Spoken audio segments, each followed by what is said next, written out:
আদালতে হাজী সেলিমের বড় ছেলে মোহাম্মদ সোলায়মান সেলিম জয় বাংলা, জয় বঙ্গবন্ধু স্লোগান দিয়ে বলেছেন, শেখ হাসিনা আবার আসবে।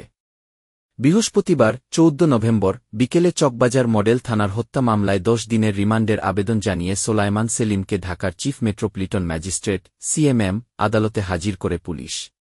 আদালতে উপস্থিত হওয়ার সময় তিনি জোরালোভাবে জয় বাংলা, জয় বঙ্গবন্ধু স্লোগান দেন। এ সময় সেখানে উপস্থিত অনেকেই তাকে উদ্দেশ্য করে অশালীন ভাষায় গালাগাল করতে শুরু করেন।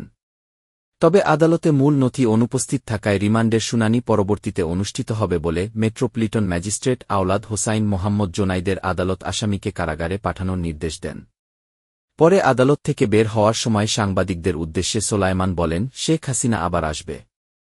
বৃহস্পতিবার বিকেল ৫টার সময় গণ অধিকার পরিষদের সভাপতি নুরুল হক নূর এবং তার কিছু সহযোগী ও বহিরাগত ব্যক্তিরা সুপ্রিম কোর্ট প্রাঙ্গণে উস্কানিমূলক ও মানহানিকর স্লোগান দিতে দিতে আন্তর্জাতিক অপরাধ ট্রাইব্যুনালের প্রধান প্রবেশদ্বারে জোরপূর্বক প্রবেশের চেষ্টা করেন।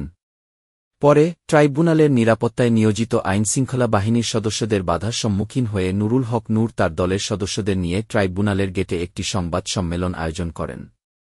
সেখানে তিনি আন্তর্জাতিক অপরাধ ট্রাইব্যুনালের প্রধান প্রসিকিউটর মোহাম্মদ তাজুল ইসলামের বিরুদ্ধে আওয়ামী লীগ ও জাতীয় পার্টির সঙ্গে বৈঠকের ভিত্তিহীন, বানোয়াট, অসত্য এবং উস্কানিমূলক অভিযোগ গণমাধ্যমে তুলে ধরেন।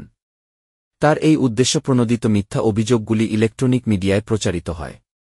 আন্তর্জাতিক অপরাধ ট্রাইব্যুনালের চিফ প্রসিকিউটর কার্যালয়ের পক্ষ থেকে নুরুল হক নূর ও তার দলীয় কর্মীদের এই বেআইনি ও ষড়যন্ত্রমূলক কাজের তীব্র নিন্দা ও প্রতিবাদ জানানো হচ্ছে। নুরুল হক নূর তার এই ভিত্তিহীন, অসত্য ও দুর্বিসন্ধিমূলক বক্তব্য প্রত্যাহার করে ক্ষমা না চাইলে তার বিরুদ্ধে যথাযথ আইনি ব্যবস্থা গ্রহণ করা হবে বলে বিজ্ঞপ্তিতে বলা হয়।